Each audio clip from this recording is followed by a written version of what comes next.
요한복음 강해를 하겠습니다. 요한복음 20장이죠. 요한복음 20장을 제가 다 다룰 것인데 특별히 1절, 31절을 중심으로 주일 성수와 부활 신앙과의 관계를 집중해서 다루겠습니다. 본문 요한복음 20장 31절을 먼저 읽어드리겠습니다. 다만 이것들을 기록한 것은 너희로 예수가 그리스도 곧 하나님의 아들이심을 믿게 하려는 것이요 또 믿음으로써 그의 이름을 통해 생명을 얻게 하려 함이라. 그러니까 요한복음의 기록의 목적을 간략하게 요약을 했죠. 예수가 그리스도이며 하나님의 아들이심을 믿게 하는 데 목적이 있다. 그리고 또 즉 그분을 신뢰함으로써 그의 이름을 통해 생명을 얻게 하려 함이라. 이 믿음으로 그의 이름을 통해 생명을 얻게 하려 함을 저는 부활신앙으로 요약을 했습니다. 이 부활신앙의 참뜻을 중심으로 강해를 하겠습니다. 먼저 1절과 18절 전체를 읽지는 않겠습니다. 대략적인 내용과 거기에 핵심적인 부분을 간략하게 언급하고 넘어가겠습니다. 1절과 18절은 예수님이 부활한 사건과 그 부활을 직접 확인하고 제자들에게 알린 여인들의 이야기가 나옵니다. 세상에서 가장 소외된 막달라 마리아가 가장 영광스러운 사건인 예수님의 부활을 목격합니다. 그리고 예수님과 첫 대화를 하는 장면이 나옵니다. 그녀는 부활의 영광을 맞이하는 특권을 누린 것입니다. 주님은 마리아에게 이렇게 말씀하십니다. 내 형제들에게 가서 내가 나의 아버지 곧 너희 아버지 또 나의 하나님 곧 너희 하나님께로 올라간다고 말하라.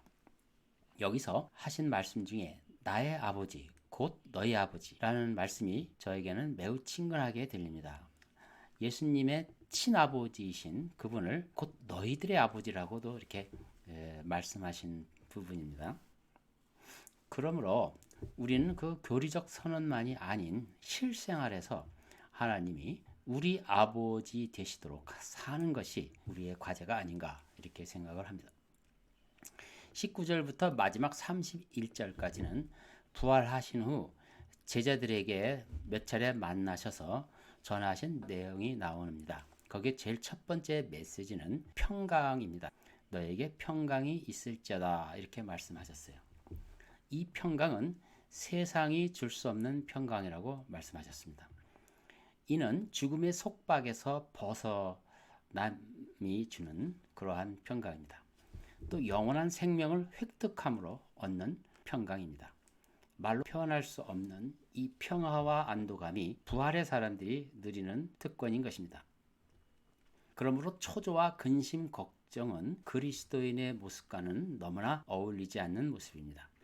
무엇이 나를 그렇게 조급하게 할까요? 마음의 우상, 곧 탐심입니다. 우상을 버리지 않는 한 우리는 부활의 첫 번째 선물인 하나님의 평강을 얻지 못할 것입니다. 주님은 이어서 성령을 받으라고 말씀하셨습니다. 성령이 임하시면 제자들에게 쭉 말씀하셨던 바 내가 한 일보다 더 큰 일 하리라는 예언이 그들의 삶 가운데 성취될 것이기 때문입니다. 이것이 바로 제자들뿐만 아니라 모든 그리스도인의 삶의 최종 목표입니다. 또 한 가지 해결돼야 할 부분이 있습니다. 그것은 부활에 대한 의심입니다. 어쩌면 도마가 다른 제자들보다 좀 더 실증적이었는지 모릅니다. 그는 주님을 직접 뵙지 않고는 믿지 못하겠다고 말합니다.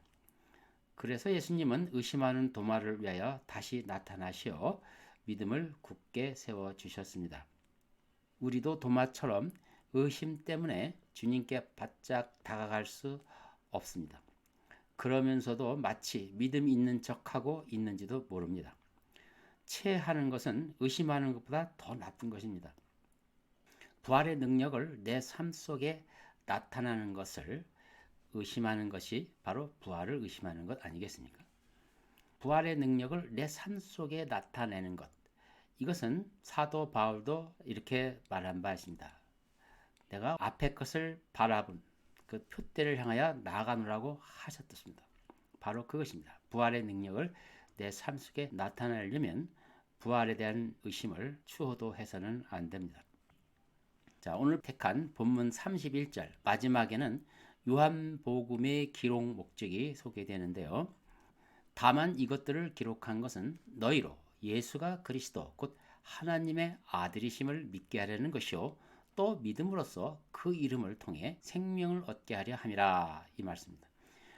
믿음으로써 그 이름을 통해서 생명을 얻게 하려 함이라. 이는 예수가 그리스도이시며 하나님의 아들이심을 믿게 되면 그 결과 그 이름을 통해 생명을 얻게 된다는 것이 주요 포인트입니다. 요한복음 1장에서는 창조주로 소개된 태초에 계신 말씀이 육신이 되어 우리 가운데 거하셨다는 것이 기록되어 있습니다. 그 후 33년이 지난 시점에서 그분이 무덤에서 부활하셨습니다. 그리고 부활한 자신의 모습을 제자들에게 보이신 것입니다. 바로 부활한 모습을 보임으로써 요한복음은 기록의 목적을 다 이루었다고 생각한 것입니다. 그래서 31절에 이렇게 말하는 것입니다. 예수가 그리스도이시며 하나님의 아들이심을 믿게 하려고 기록하였고 또 믿음으로써 그 이름을 통해 생명을 얻게 하려 함이라고 기록한 것입니다. 부활의 메시지는 분명합니다. 부활하신 주님을 신뢰하고 창조주의 생명을 공급받아 이 땅에서 아버지 영광을 나타내는 것이 새로운 부활 신앙의 삶입니다. 이것을 한마디로 요약해서 부활 신앙 이렇게 말하는 것입니다. 그것을 위해서는 의심도 말끔히 해결해야 되고 성령의 인도에 전적으로 의지해야 됩니다. 그러기 위해서는 자기를 부인해야 하겠죠. 그리고 내 삶에 창조의 능력을 나타내야 합니다. 그런데 여전히 부활의 능력이 나타나지 않는 이유는 무엇일까요? 이것은 내주하신 성령께 자신을 내어드리지 못해서입니다. 온통 내가 주인인데 어떻게 그분이 내 안에서 일을 하실 수 있겠습니까? 그러므로 어떻게 하면 내 삶의 주도권을 그분께 드릴 수 있는가? 이것이 그리스도인의 삶의 가장 큰 핵심입니다. 어떻게 하면 내 삶의 주도권을 그분께 드릴 수 있는가? 우리는 이 중요한 문제에 집중하지 않고 사소한 것들을 추구하다가 길을 자주 잃어버립니다. 그래서 그 길을 잃지 않게 하려면 뭔가 분명하고도 확고한 집중력이 필요한 것입니다. 가장 중요한 것 한 가지를 끈질기게 붙들어야 한다는 뜻입니다. 그것이 과연 무엇일까요? 그것은 바로 안식일을 지키는 것입니다. 안식일을 지키는 것과 창조 사역과는 아주 매우 깊은 관계가 있습니다. 안식일을 지켜야 된다고 해서 토요일에 예배를 드려야 된다는 것을 말하는 것이 아닙니다. 어느 날을 정한다는 것은 성경에 그리 중요한 것이 아닙니다. 안식일의 참된 의미를 알고 그 의미를 실천하는 것을 말합니다. 안식일의 참된 의미는 의외로 간단합니다. 하루를 아무것도 하지 않는 것입니다. 우리가 창조적인 삶을 사는 것, 그리고 안식일을 지키는 것, 이것이 어떤 연관성이 있을까요? 창세기 1장에서는 하나님께서 6일 동안 열심히 일하시고 제7일 안식하셨다고 기록하고 있습니다. 그러므로 우리가 살아내야 할 창조적 삶은 안식일과 직접적인 관련이 있습니다. 하루를 아무것도 하지 않고 쉬는 것이 우리가 창조적 삶을 사는데 무슨 연관성이 있을까요? 그것은 바로 창조적 삶의 리듬을 되찾는 길인 것입니다. 일하시는 하나님과 조화를 이루며 우리가 일하기 위함입니다. 하나님과 그분의 창조에 보조를 맞추는 삶을 살기 위해서 반드시 필요한 실천사항입니다. 안식일 날 모든 것을 중단하고 무조건 쉬는 것입니다. 안식이라는 히브리어 단어는 샤바트라는 단어입니다. 어원적으로는 단순히 포기하고 멈추어 휴식을 취하다라는 뜻입니다. 거기에는 아무런 종교적, 영적 내용이 없습니다. 무슨 일을 하는 중이건 그것을 멈추십시오. 무슨 말을 하는 중이건 입을 다무십시오. 앉아서 주변을 둘러보십시오. 그리고 숨을 깊이 들이마십시오. 하나님이 펼쳐놓으신 이 세상은 끝없이 복잡하고 너무나 뒤얽힌 채 서로 연결되어 있습니다. 이 복잡한 창조 세계 안에서 매우 주의 깊고 겸허한 태도를 가져야 합니다. 그렇지 않다면 우리의 의도가 아무리 좋다 하더라도 그것은 곧 하나님이 하시는 일을 방해할 것입니다. 아무것도 하지 않는 것에서 출발하십시오. 그냥 그곳에 있고 흠모하십시오. 그러면 안식일이 단순히 아무것도 하지 않는 것, 아무 말도 하지 않는 것 이상의 것임을 곧 알게 될 것입니다. 아무것도 하지 않음, 이것은 하나님께 경의를 표하는 태도입니다. 이스라엘 백성에게 안식일을 지키라고 하나님께서 명령하셨는데 그것은 하나님께서 의도적으로 이스라엘 백성의 삶 속에 직접 간섭하시겠다는 뜻입니다. 매주 월화수목 금금금 하는 인간들의 그 삶의 리듬을 깨트려 버리시겠다는 것입니다. 그래야 우리의 일이 하나님의 일 안에서 방향을 제대로 잡히기 때문입니다. 우리는 부활을 목격한 이후부터 창조에 관여하고 있는 존재입니다. 안식일 명령은 시내산 명령에 명백하게 제시되고 있습니다. 이스라엘 민족은 이집트의 노예 생활로부터 해방되었습니다. 왜 하나님께서 그들을 해방시켰을까요? 이제부터는 완전한 창조적인 삶을 살아내야 하기 때문입니다. 우리가 잊어서는 안 될 것은 하나님은 창조의 하나님이십니다. 그래서 하나님의 백성인 이스라엘도 하나님처럼 창조적인 삶을 살아야 한다는 뜻입니다. 거기에 가장 중요한 출발점이 안식일 준수입니다.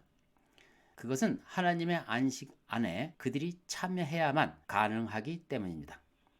안식일 지키기를 통해서 인간이 창조적 리듬을 탈 수 있습니다. 안식일을 거룩히 지키라는 명령은 출애굽기와 신명기에 2번 나옵니다. 출애굽기에서는 하나님께서 쉬셨으니 너희도 쉬라는 단순하고 무조건적 명령으로 주어집니다. 신명기에서는 그 이유가 덧붙여집니다. 이집트 노예 시절에 일에 파묻혀 사는 고역으로부터 해방되어야 한다는 것이 바로 안식일을 지키라는 이유입니다. 즉 안식일 준수는 백성들이 하나님이 하시는 일에 참여하는 길이며 또 억압받던 자들을 해방시키는 사랑을 실천하는 길이기 때문입니다. 그런데 안식일은 사람들을 억압하는 수단으로 왜곡되어 왔습니다. 많은 사람들이 그로 인하여 고통을 받았습니다. 그래서 예수님은 안식일 관습에 잘못된 생각을 가진 사람들과 투쟁하는데 많은 시간을 보내셨습니다. 제자들이 밀밭에서 이삭을 잘라 먹은 일이나 회당에서 손 마른 사람을 고쳐주신 일이나 바리새인 집에서 수종병 걸린 사람을 고쳐주신 일, 그리고 베데스다 연못가에서 38년 된 중풍병자를 고치신 일, 그리고 날때부터 소경된 사람을 고쳐주신 일 모두가 안식일에 일어났습니다. 그것은 안식일이 억압에서부터 자유케 하는 날이라는 것을 알려주시기 위함입니다. 하나님이 쉬셨기에 우리도 쉬고 속박으로부터 풀려나는 일이 안식일에 마땅히 해야 할 것입니다. 우리는 창조의 리듬을 유지해야 합니다. 하나님과 보조를 맞춰야 합니다. 그 창조의 리듬은 예배의 행위를 통해서 우리 안으로 자연스럽게 스며들어옵니다. 우리가 일을 하러 갈 때 반드시 일터에서 하나님이 일하시는 방식과 일치해야 합니다. 그것은 안식일을 지키는 일, 쉬고 축복하고 신성하게 하는 일에서부터 시작되는 것입니다. 사람들은 내면에 뿌리 깊은 노예의 근성을 지니고 있습니다. 그래서 그것은 결코 쉽게 뿌리 뽑혀지지 않습니다. 이집트에서 나온 이스라엘 백성들에게 참된 안식일 주시기 위해서 하나님께 취하신 첫 번째 명령이 예배인 것입니다. 그러나 백성들이 새로 얻은 새로운 삶을 조급하게 빨리 시작하고 싶은 나머지 그들은 자기 나름대로의 예배를 개발해냈습니다. 그것이 바로 아론의 금송아지 사건입니다. 그들의 예배 행위는 이집트의 모습을 상당 부분 반영된 것입니다. 황금송아지 경배입니다. 그들은 기다리는 것을 거부했습니다. 그들은 안식일 날 쉬는 것을 경멸했습니다. 그들은 묵상을 무시했습니다. 그들은 자기 이성만 차렸습니다. 그래서 하나님은 진노하셨고 모세로 인하여 다시 시작하려 하셨습니다. 그러나 모세는 그들을 위해서 중보했고 그래서 그들은 다시 시작된 것입니다. 일과 일터를 빼놓고는 안식일의 특징도 이해할 수가 없습니다. 일은 우리를 하나님으로부터 멀어지게 하는 것이 아닙니다. 안식일과 일은 서로 대립되는 것이 아닙니다. 그것은 유기적으로 통합되어 있습니다. 서로 분리되면 절름발이가 됩니다. 사람들은 일터에서 대부분의 시간을 보냅니다. 일이 다만 그 자체로 목적이 된다면 일터를 우상의 번식지로 만들게 될 것입니다.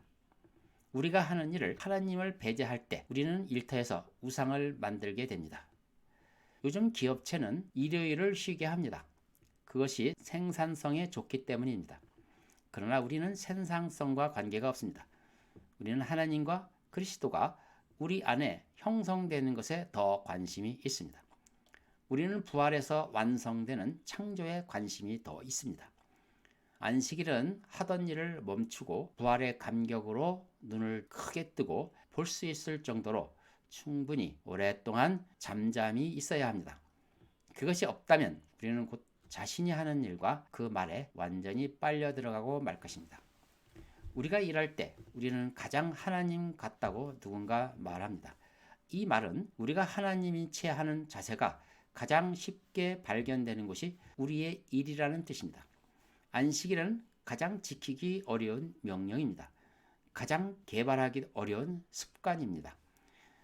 기독교 삶 속에서 가장 오용되고 왜곡된 관습이기도 합니다. 주일 예배는 우리에게는 명예롭고 오래된 전통입니다. 대부분의 사람이 부활의 예수님이 하시는 말씀을 듣고 그분을 흠모할 수 있는 가장 좋은 길입니다. 하지만 좀 더 단순해질 필요가 있습니다. 교회는 안식일의 고요함과 잠잠함의 중요성을 완전히 상실해버렸습니다. 목회자들은 사람들을 온전히 장악하는 때가 주일 하루뿐임을 잘 압니다. 그래서 좋은 것이라고 생각하는 모든 것들을 주일 하루 풀 가동시켜 전합니다. 의도는 좋으나 잘못되었습니다. 너무 바쁜 나머지 주님을 위한 시간은 하나도 가지지 못하게 할 뿐입니다.